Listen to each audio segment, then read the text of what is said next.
I will go ahead and call to order the meeting of the Board of Directors for the Sacramento Metropolitan Fire District, August 26th. Recording in progress. All right, then. I guess everybody's hearing me okay? Yes. All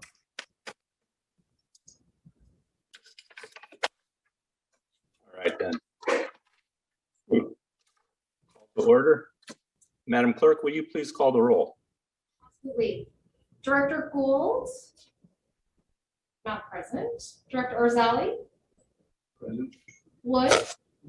Chief? Here. Director Jones is absent. Director White? Not present. Director Clark?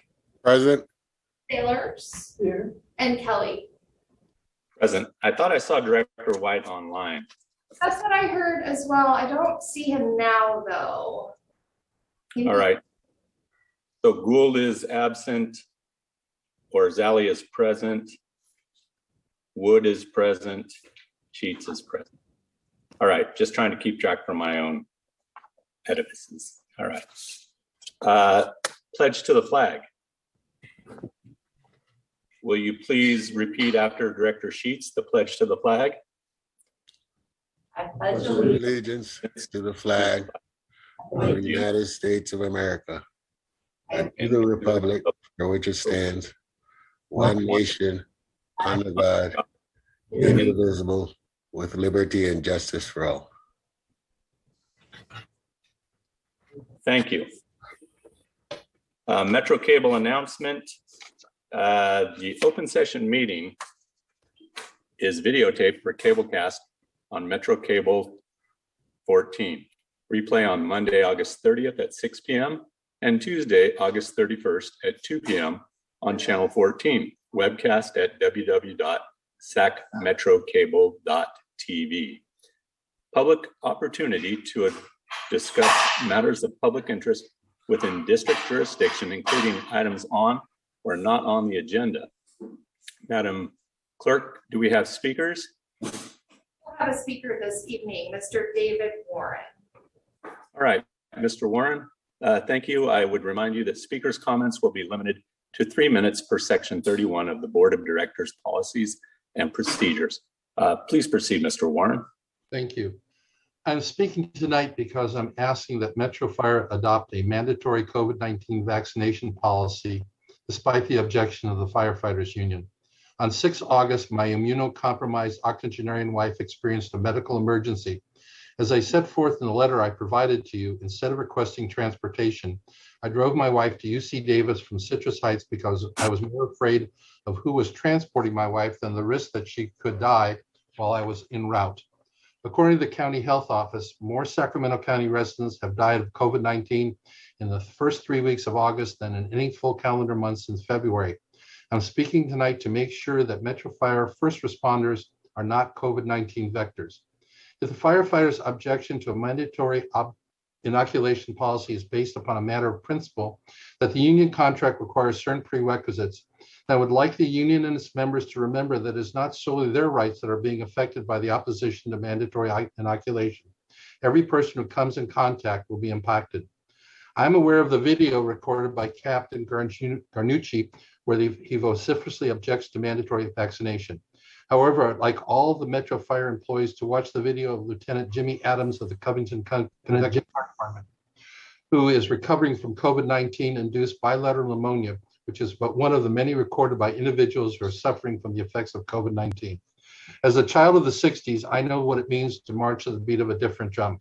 I spent a year in the South teaching individuals sufficient literacy to allow them to register to vote. My deepest regret while there is that I taught individuals about their rights as citizens and took no time to teach about the concomitant responsibilities because I assumed each individual understood their rights are only enforceable when individuals act responsibly. Only because all the individuals watching this meeting do not have access to my letter to the union, I wish to repeat one point. There's no doubt that the Constitution Bill of Rights guarantees individual freedoms. However, those freedoms are limited as set forth in the preamble of the Constitution of the United States.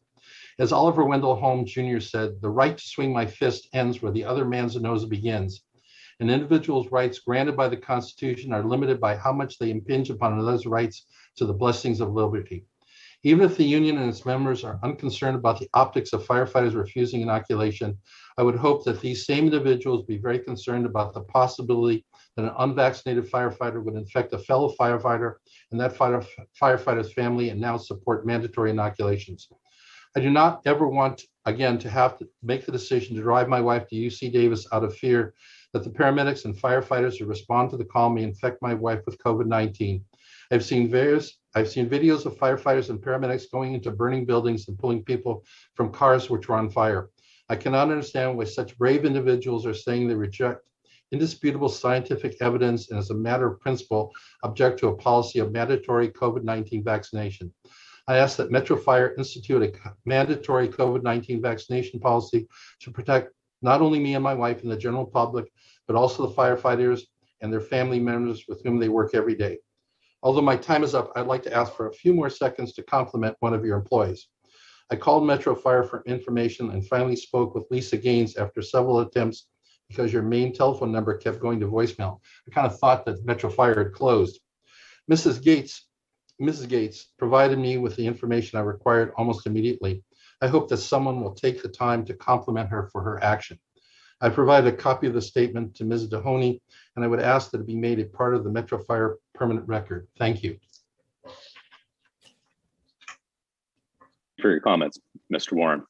Yes, I'm completed. Thank you. Thank you. Any questions by board members? Seeing none, we appreciate your input. Moving on to consent items.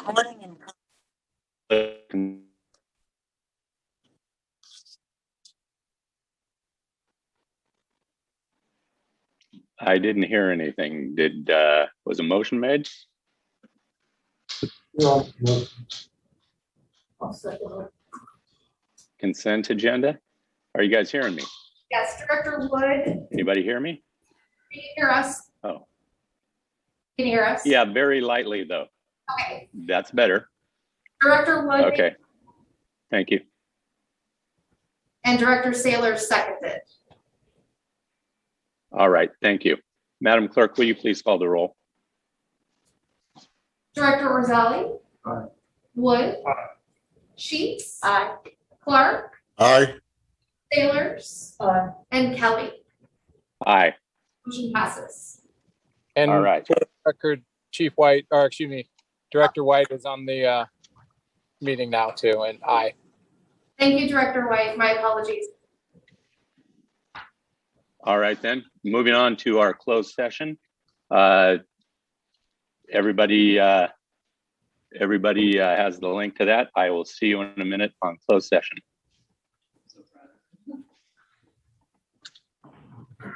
Recording stopped.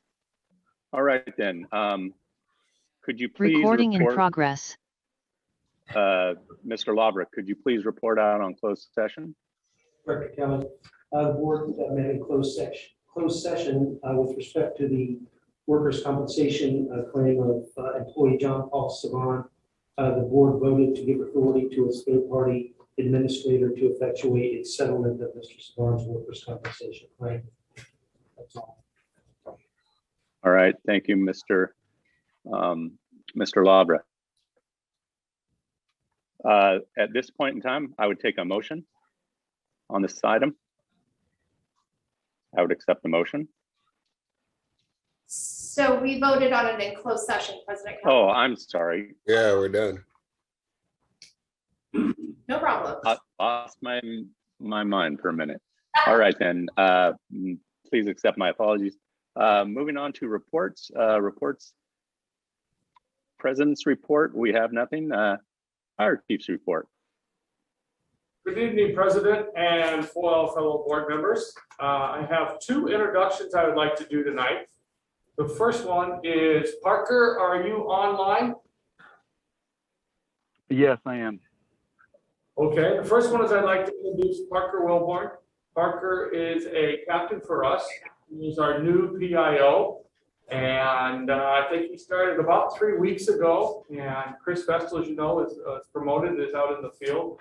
Parker has been with us, I think I'll let him tell a little bit more about himself, but we have been spending a lot of time together and he's figuring out a lot of different things across the district. Parker, why don't you tell everybody about yourself there? Yeah, thanks, Chief. I wanted to be there tonight, but I'm kind of working through a work-life balance adjustment with this new position, new hours, and my daughter's a cheerleader for Oak Ridge, the mascot. She's 6 years old, and she asked me to be there tonight for a hot dog special. We're playing the Bulldogs. It's a pretty big rivalry, so I didn't want to miss it. So I apologize I'm not there, but just know I'm in a good place. I'm also, just so you know, we're monitoring. We have a hoist rescue going on right now at the American River Parkway. Helicopter 1's on scene of a bicycle accident right now, so they're working on getting somebody airlifted out. So just want to give you guys a heads up on that. That's immediate. As far as myself, I've been on with Metro for about 10 years. Been in the fire service now going on about 14 years. Mostly down south. I own the bid at Station 50 on the B shift.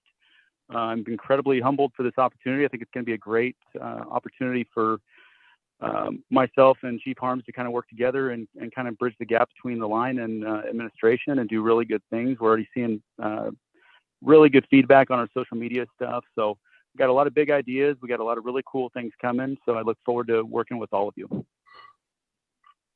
Thank you, Parker, and welcome. Next, I would like to introduce, right behind me here is Dave O'Toole. Come on up next to me, Dave.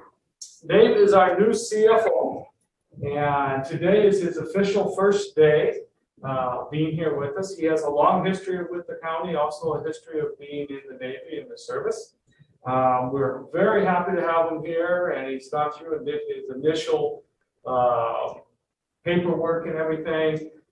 It has been great with Ken being here and being able to do that transition portion. It would have been great with Amanda, but I think you have talked to Amanda and stuff, and Amanda has been just great all the way through this. If there's been anything that has come up, it's that you've been there. So, Ken, I'll let you tell the board a little bit about yourself and welcome. Thank you. So, yeah, Dave O'Toole on my first day. Let's see, I'm generally a 20-year finance professional with the state and also with Sacramento County, the sanitation districts, regional SAN and SASD. So where I oversaw budgets and accounting there too. And with the state, I mostly saw budgets and accounting. Most recently, I came from the state controller's office where I oversaw the auditors and accountants there. So a background in finance, but like I have the opportunity to work with clients now a little bit and speak with Amanda quite a bit and really understand inheriting a great team. Don't intend to mess with anything there, so just really help to good work going. Perfect. Congratulations and welcome. Thank you. What we were going to do is have Dave get kind of comfortable for a couple weeks, and then if you guys want to reach out and talk with him and stuff, it's kind of maybe work through Michelle and set up some Zooms or conversations.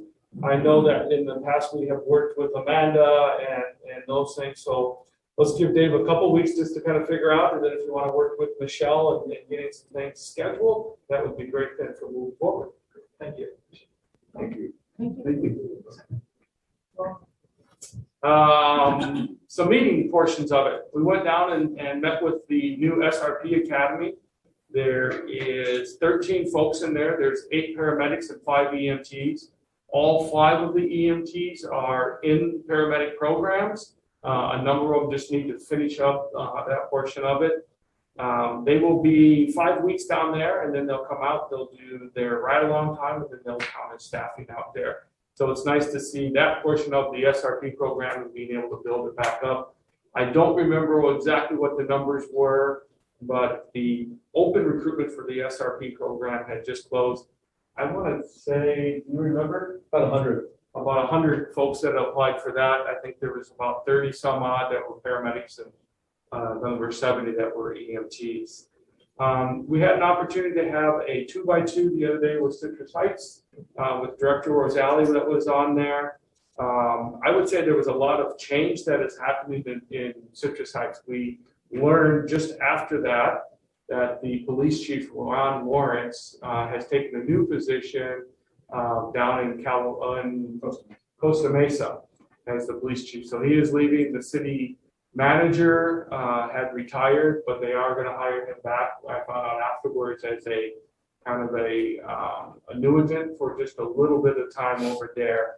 But one of the things we asked them to do was give us an update really on what construction is happening in Citrus Heights and in the area there. I was really surprised driving around there a lot and everything. There was over $60 million of new residential construction that's happening with Citrus Heights right now. There was another $11 million in commercial development that was happening in there. I think if you would have asked me about growth in the district, a lot of it would have been Rancho Cordova to the south of the district, little spots in other places, but they went through, I think it was 6 different residential areas that they are either redeveloping or it was, I want to call it condensed housing, but housing projects, low income projects, and then just a number of really large residential. I would have never guessed there was that much residential going on right now. Yeah, the Homeland Security meeting, I sit on that on behalf of the California Metro Fire Chiefs. There is really nothing good that is discussed in that. It's everything that's bad or potentially bad that could happen in the state. And yesterday we had a labor management meeting with Local 522. As always, a lot of good conversation. We had absolutely no agenda item, and we still sat there for 90 minutes. And I'm sure Mike will talk more about that, discussing different items that is happening. The last thing, just before Chief Mitchell talks, is that we had the county chiefs meeting last Thursday on the 19th. And we have a normal agenda of items that were there, but Dr. Casserier was there. Dr. Garzon, who is our medical director on the LIMSA, was there. And obviously one of the topics is, across the board is about what are we doing as far as COVID? What are the mandates that the county looks like they're coming out?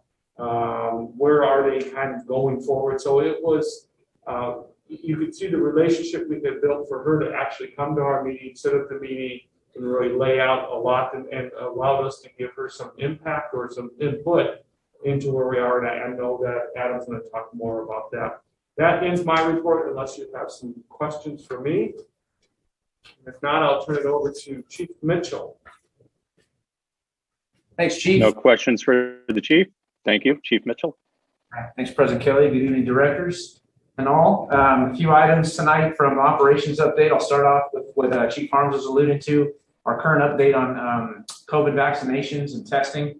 As we have all along, we're continuing to follow the Sacramento County Department of Public Health guidelines when it pertains to how we're managing that. And so we did get some clarification of intent from them on how to move forward as far as verification of vaccinations, as well as a weekly testing protocol that we'll be putting in place here shortly.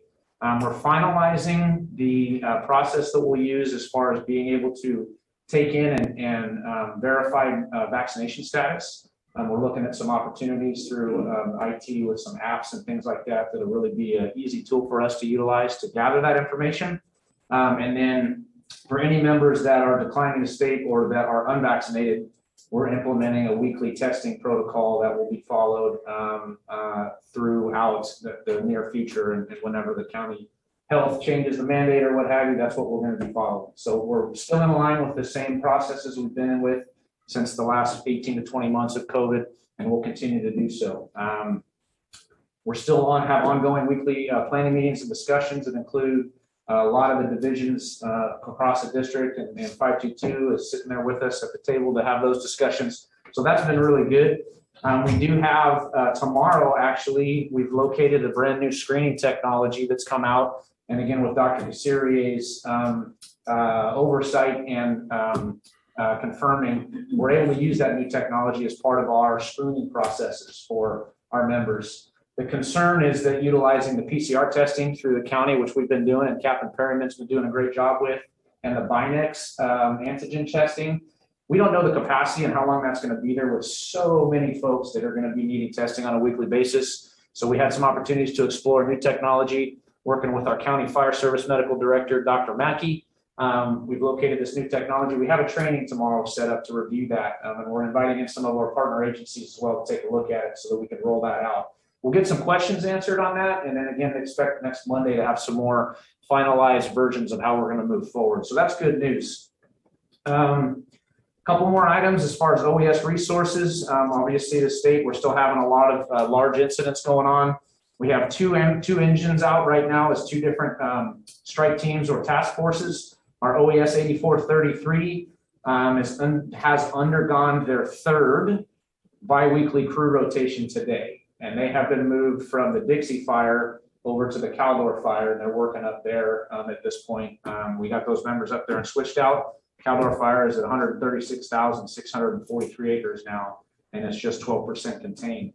Our other engine, our OES 367 Type 1 engine, as well as a strike team leader and a strike team leader trainee, will undergo their third crew rotation of biweekly coming up this weekend, this Saturday, and they're still up there at the Monument Fire up north, and I believe it's Trinity County still is overseeing that. So our folks continue to step up and fill those positions and help out the greater good in the state, understanding that we're having some challenges and want to make sure that we're continuing to make that balance of we want to participate in the system and offer help where we can, but also if we ever needed it, they're going to come and help us when we need it. So we're watching that very closely. And then finally, just some statistics that highlight the continued increase in call volume. We've had 5,356 total calls since our last meeting 2 weeks ago. That's an average of about 382 calls a day. If you remember last meeting, I mentioned earlier this year, springtime, we were about 300 to 310 calls a day. And then the last meeting we had, we were at 367 average per day. So we've had another jump in call volume. Our call volume continues to rise, as well as impacts to our transports and things like that. So, and the busiest engine company, not be surprised, engine 53, and our busiest medic at the time has been medic 101. So that's the end of the operations report, unless there's any questions. 2 questions. Please. What's your sense of percentage of our personnel that is vaccinated? It's a ballpark guess just based off of some non-official census data. It's anywhere between 30 to 50%, but we'll have some better ideas based off of gathering. It could be higher than that, but we're anticipating it being right in line with what we're seeing throughout kind of the rest of the county and gathering unofficial data. Is that 30 to 50% that have been vaccinated? Yeah, I see. And again, that's a guess at this point, just because we haven't done any official gathering other than people letting us know for the previous mandate about being able to not wear masks. Obviously, since that's been changed. So when there's differences, obviously Pfizer getting confirmed as a official vaccine, that may have had an impact. So we'll continue to gather data on that and have some better ideas. So encouraging. Any other questions? Yes, I had a question. Any other questions? Please, Director Sailors, go ahead. So with encouraging the memberships that are not vaccinated to get vaccinated, are we going to be vaccinating them like we did before, or did they have to go elsewhere? So we won't host like we did before when we brought everybody in and we activated our emergency operations team and did that. We're not going to go that route because capacity within the system is such that it's widely available. And so we will support folks in identifying those resources and being able to get them to where they can get a vaccine as requested. Any other questions of Chief Mitchell? Seeing none, Chief Mitchell, thank you for your report. We have firefighters local 522, Mr. McGoldrick.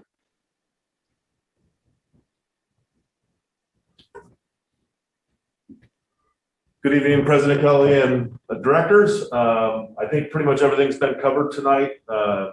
We did meet with the chief, executive staff, staffing members, and local 522 to discuss staffing issues. We did make some changes. We're monitoring the system. It has a lot of challenges. The true fix is adding personnel to our staffing model, which is in the works. I'm very optimistic about the single roles, the lateral hires, and the current academy. That will help out somewhat. I think yesterday's discussion was very positive. We need to start doing the most we can for our community, but also watch out for our own people. I think that's a key component. So moving forward, As Chief Mitchell said, we're busier than ever. I did a back half mandatory last night at 51 and we ran 5 calls after midnight. So there really isn't any slow companies anymore. Everybody's on the street. It's time to give guys a break when we can and still maintain service levels for our community. That's all I have. Thank you. Thank you, Mr. McGoldrick. Moving on to committee, or are there any questions of Captain McGoldrick's report? Seeing none. Moving on to committee and delegate reports. Nothing from the executive committee. Chief Wagaman, Communications Center JPA. Yeah, good evening, President Kelly and directors. The Communications Center JPA has not met since our last meeting. We are scheduled to meet again on September 14th, 9 o'clock at the Metro Fire Board Chambers. End of report. Hope everyone has a great evening. Thank you. Thank you. California Fire and Rescue Training JPA. Chief Harms. Good evening, directors. We met on August 19th. We received a report from the attorneys who are moving forward with the solution of the JPA. A number of issues that came forward that we talked about was the last classes at the JPA would be offered on April 30th. The official closing of the JPA will be June 30th. They'll be conducting an audit of all of the assets that are there. We also will look at the property. For us, it is a lot of that property is our property that we own, and all the improvements that have been done at those properties remain the assets of Metro. The last thing we did was a closed session that went through and talked about the employees there and how do we move forward with the employees. Our next meeting says on here it is August 16th. We have moved up to where we meet every month to discuss each one of these things as we move forward. Into my report, unless you have any questions.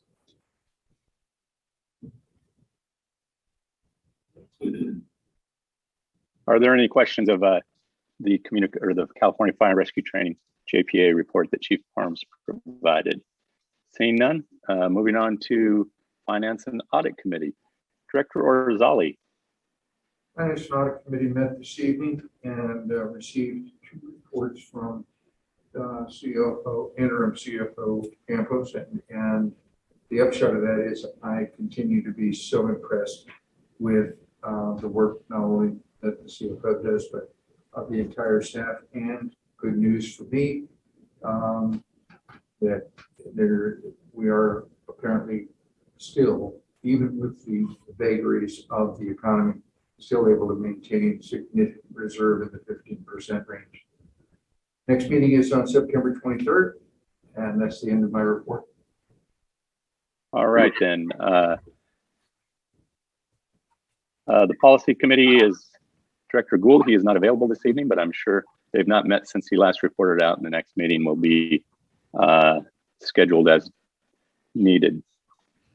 Moving on to board members' questions and comments. Director White.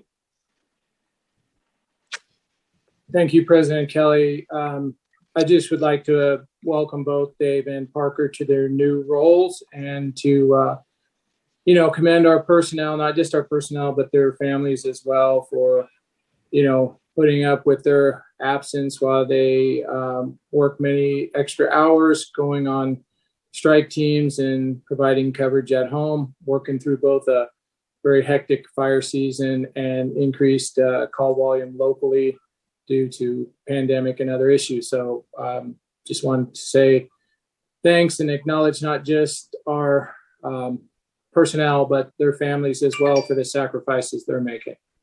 Thank you. Thank you, Director White. Moving on to Director Sheets. No comment tonight, thank you. All right, Director Woods. I just would echo what Director White said. Beyond that, I have no comment. Thank you, Mr. President. Thank you. Director Orzali. 2 things I wanted to mention. As Chief Harms mentioned earlier, I participated in the 2x2 with Citrus Heights, and the working relationship that Metro Fire has with Citrus Heights is a laudable collaboration. both organizations have great respect for each other and work really, really well. The other point I'd like to thank Mr. Warren for his comments this evening regarding COVID and the wearing of masks and Metro Fire's policies regarding uniform personnel. This is a complex issue, and we are all working forward with it, with the seeing, at least from my perspective, with a similar goal. So thank you very much. All right, then. Director Clark. Yes, sir. Mr. Chairman, first of all, I'd like to thank CFO interim CFO Ken Campo for his work. He's maintained our reputation for transparency. We have a great finance division, and I also like to welcome our new CFO, Dave O'Toole. The other thing that I would like to put out to the community is just be careful with this new virus, this variant, because I have never seen, the last phase of this thing, I didn't hardly know anyone that was infected or passed away, and it's gotten close. I've seen several people that have gotten tested positive, got the virus, and if it weren't for the fact that they were vaccinated, they would have ended up in the hospital. So it's to me, it's very crucial for our community to heed the advice of our medical community and to take this thing seriously. Like I said, I've come close. Some of the people that I know I was close to have either passed away or were seriously ill. The other thing is I'd like to thank the men and women of our district for the hard work they're doing. These people are working hard. The men and women out there in the field are working hard. They're working a lot of overtime. God bless them, and thank you for your work. That's all I have, Mr. Chairman. Thank you, Director Clark. Director Sailors. Thank you, Mr. Chair. I would just like to echo comments of the previous directors. They have stated everything so eloquently, and that's all I have to say. Thank you very much. All right. Well, if I could, I'd like to welcome Mr. O'Toole. Welcome to Metro Fire. I'd like to thank Director Arzali for the comments he made relative to Mr. Warren's testimony earlier. I hope that everybody has a safe weekend, and I will look forward to seeing you all a couple of weeks from now. Have a good evening. Thank you. This would adjourn the Recording meeting. stopped. Yes.